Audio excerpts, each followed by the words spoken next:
Limanhi, Era Susabdono, dan lain sebagainya, termasuk yang terbesar di antara mereka, dan yang paling resmi adalah Paus Roma. Menurut orang-orang seperti ini, apa yang mereka paham tentang kitab suci itu berasal langsung dari Roh Kudus secara pribadi, dan pasti benar, nggak bisa salah.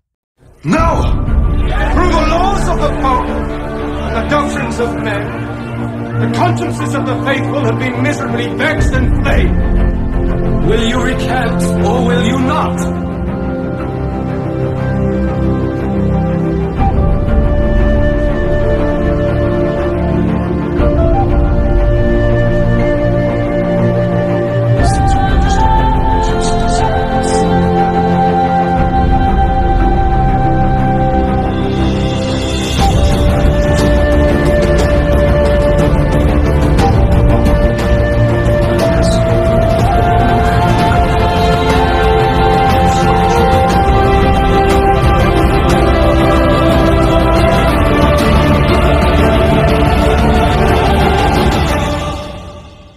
Saudara-saudara, kita hidup di dunia yang penuh dengan klaim-klaim kebenaran yang saling bersaing antara satu dengan yang lainnya. Setiap hari kita dibombardir dengan pernyataan bahwa sesuatu itu benar dan hal yang lain itu salah.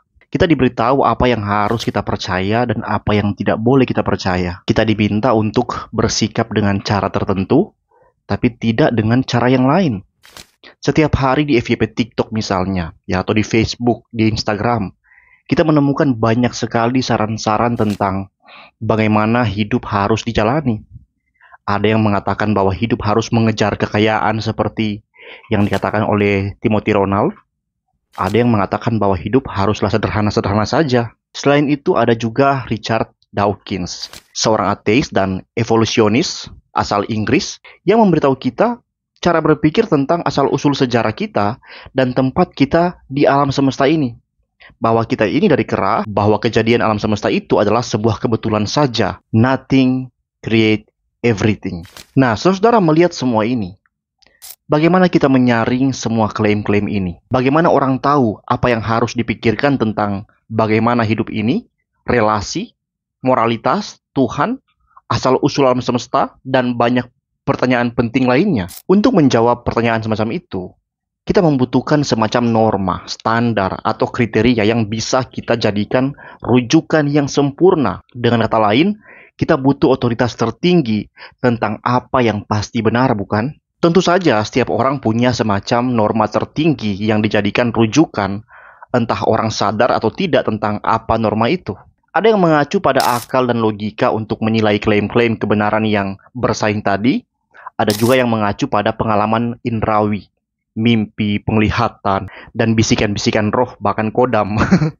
Tapi ada juga yang mengandalkan diri sendiri dan perasaan emosi subjektif pribadi semata. Meskipun mungkin ya, ada kebenaran dalam setiap pendekatan-pendekatan tadi, orang Kristen secara historis itu menolak semuanya itu sebagai standar tertinggi untuk pengetahuan akan kebenaran yang pasti. Sebaliknya, umat Kristen yang sejati secara universal menegaskan bahwa hanya ada satu hal yang bisa berfungsi secara sah sebagai standar tertinggi, yaitu firman Allah. Tidak ada otoritas yang lebih tinggi daripada Allah sendiri, karena firman Allah pasti tidak bertentangan dengan diri Allah sendiri. Tentu saja, kita bukan generasi pertama yang menghadapi tantangan berbagai klaim-klaim yang saling bersaing seperti tadi. Karena pada faktanya semenjak awal, Adam dan Hawa menghadapi dilema semacam itu sejak awal. Allah dengan jelas mengatakan kepada mereka, engkau pasti mati, ya, jika mereka makan dari buah pohon pengetahuan tentang baik dan yang jahat, dalam Kejadian 2:17. Di sisi lain, ular mengatakan hal yang sebaliknya. Ular mengatakan engkau tidak akan mati, ya, dalam pasal 3:4. Nah, teman-teman, bagaimana seharusnya Adam dan Hawa menilai klaim-klaim yang bersaing seperti itu? Dengan empirisme, dengan rasionalisme, dengan apa yang menurut mereka benar secara pribadi, subjektif? Tentu tidak, teman-teman. Hanya ada satu standar yang seharusnya mereka jadikan rujukan untuk membuat keputusan tersebut, yaitu firman yang Allah sampaikan kepada mereka. Sayangnya, hal ini tidak terjadi. Alih-alih berpegang pada wahyu Allah, Hawa memutuskan untuk menyelidikinya lebih lanjut sendiri. Ketika perempuan itu melihat bahwa pohon itu baik untuk dimakan dan sedap kelihatannya, ia pun mengambil dari buahnya dan memakannya. Teman-teman, jangan salah. Kejatuhan bukan hanya soal Adam dan Hawa makan buah, karena sejatinya kejatuhan adalah tentang umat Allah yang menolak firman Allah sebagai standar tertinggi untuk seluruh kehidupan mereka. Tapi teman-teman, jika firman Allah adalah standar tertinggi untuk seluruh kehidupan, pertanyaan berikutnya sangat penting. Kemana kita pergi untuk mendapatkan firman Allah? Di mana bisa ditemukan firman Allah? Isu inilah teman-teman yang sebenarnya membawa kita pada salah satu perdebatan inti dalam sejarah reformasi Protestan.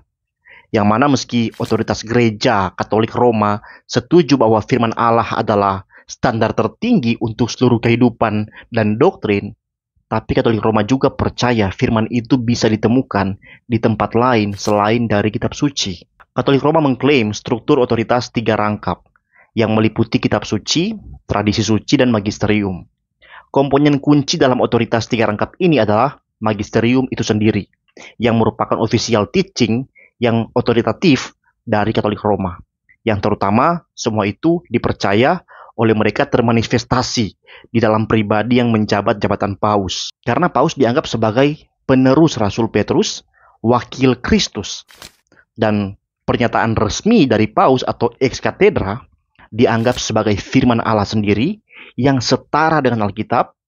Ya, Paus membuat pernyataan resmi tentang doktrin gereja itu adalah seolah-olah Allah yang berfirman secara langsung, tidak salah dan tidak dapat salah. Nah, pada titik inilah para reformator berdiri teguh. Meski mengakui bahwa Allah telah menyampaikan firman-Nya kepada umatnya dengan berbagai cara sebelum Kristus dalam Ibrani 1 ayat 1, para reformator berpendapat bahwa kita nggak boleh lagi mengharapkan wahyu berkelanjutan setelah Allah berbicara secara final lewat anaknya Yesus Kristus. Juga di sisi lain, Alkitab jelas mengatakan bahwa jabatan Rasul dirancang untuk melakukan tugas satu kali dalam sejarah penebusan, yaitu untuk meletakkan dasar. Baca di Efesus 2 ayat 20. Kegiatan meletakkan dasar yang dilakukan para rasul terutama terdiri dari memberikan gereja warisan ajaran otoritatif yang bersaksi dan menerapkan karya penebusan besar Kristus. Jadi, tulisan-tulisan perjanjian baru yang merupakan perwujudan permanen dari ajaran apostolik ini harus dilihat sebagai bagian akhir dari wahyu Allah kepada umatnya. Dan tulisan-tulisan ini bersama dengan perjanjian lama adalah satu-satunya yang benar-benar dianggap sebagai firman Allah. Keyakinan tentang sola scriptura, bahwa hanya kitab suci yang merupakan firman Allah, dan oleh karena itu satu-satunya aturan yang tidak bisa salah untuk hidup dan doktrin orang Kristen, menjadi bahan bakar yang diperlukan untuk menyalakan reformasi.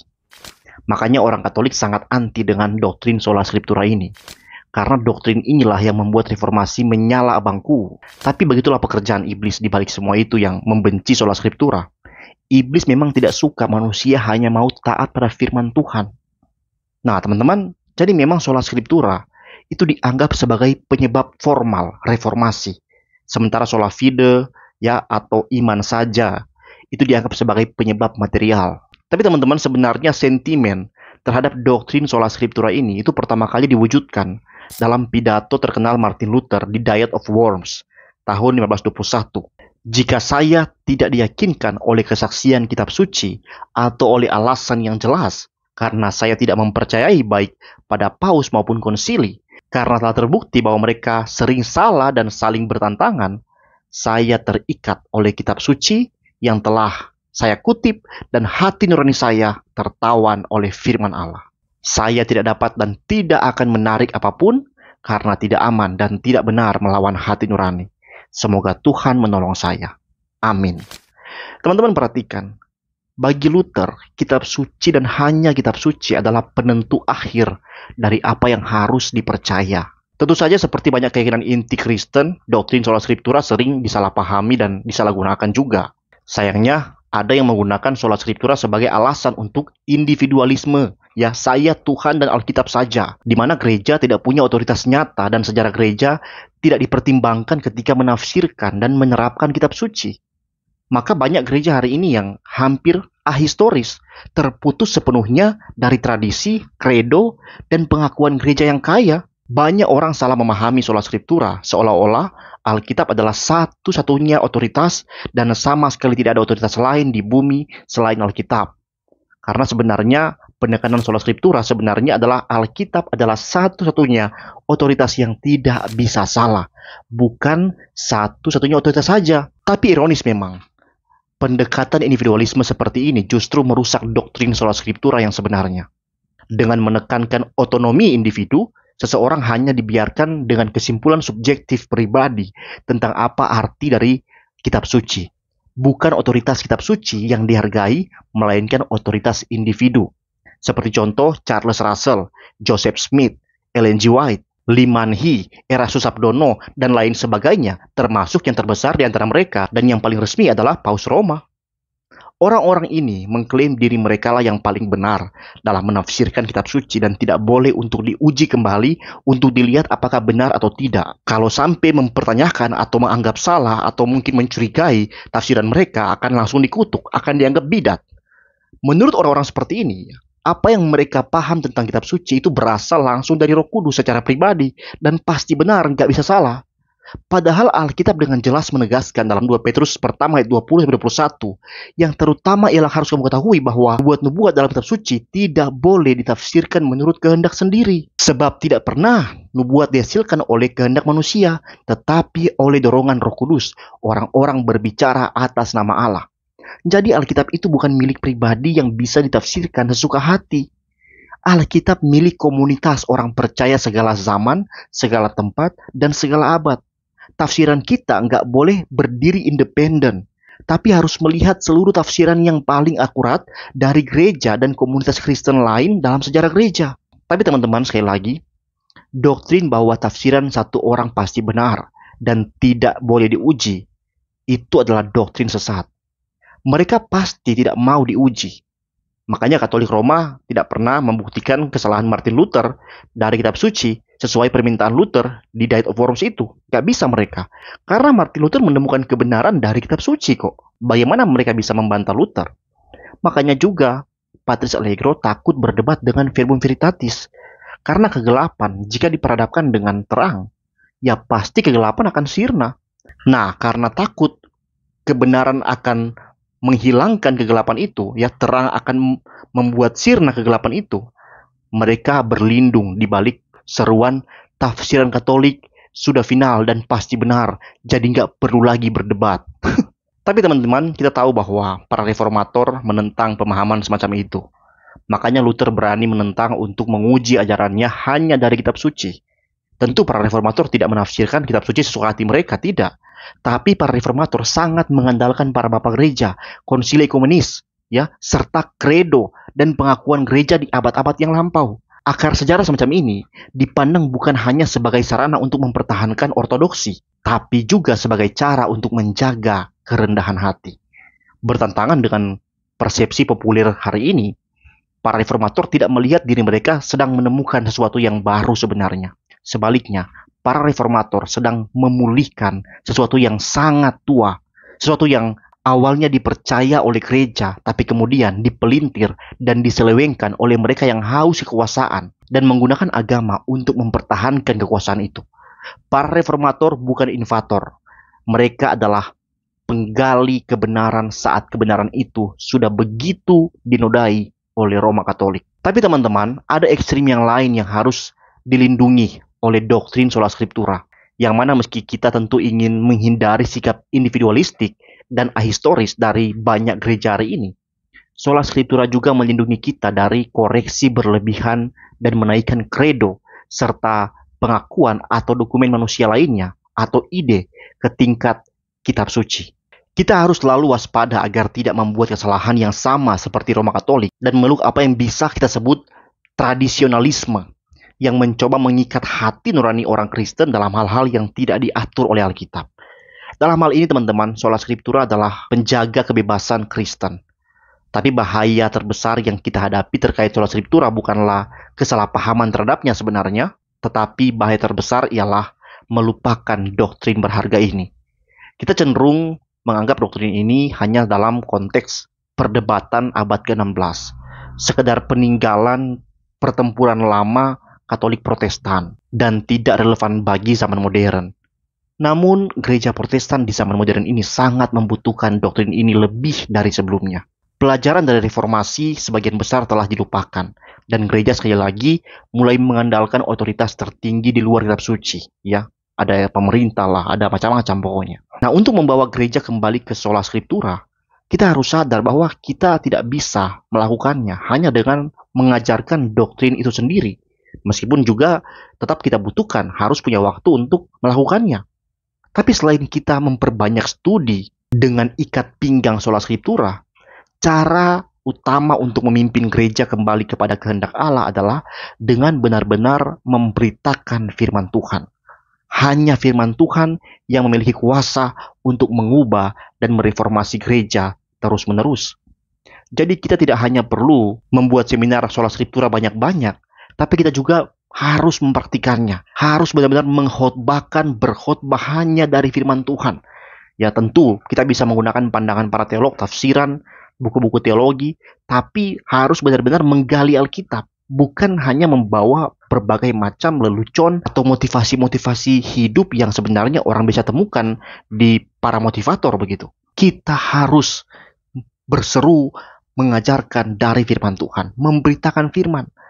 Dan ketika kita melakukannya, kita harus memberitakan seluruh firman Tuhan. Bukan hanya pilih bagian-bagian mana yang kita suka atau mana yang kita pikir jemaat ingin dengarkan. Kita benar-benar harus hanya memberitakan firman Tuhan sola scriptura di atas mimbar gereja. Dan kita harus memberitakan seluruh firman atau tota scriptura. Keduanya harus berjalan seiring. Ketika keduanya dipersatukan dalam kuasa Roh Kudus, kita bisa berharap untuk mereformasi terus. Sehingga sampai seluruh dunia diubahkan kembali menjadi semurni Taman Eden. Manusia menjadi gambar dan rupa Allah yang mulia kembali. Langit dan bumi menjadi baru oleh karena firman Tuhan. Sekian video saya, Tuhan Yesus memberkati. Shalom.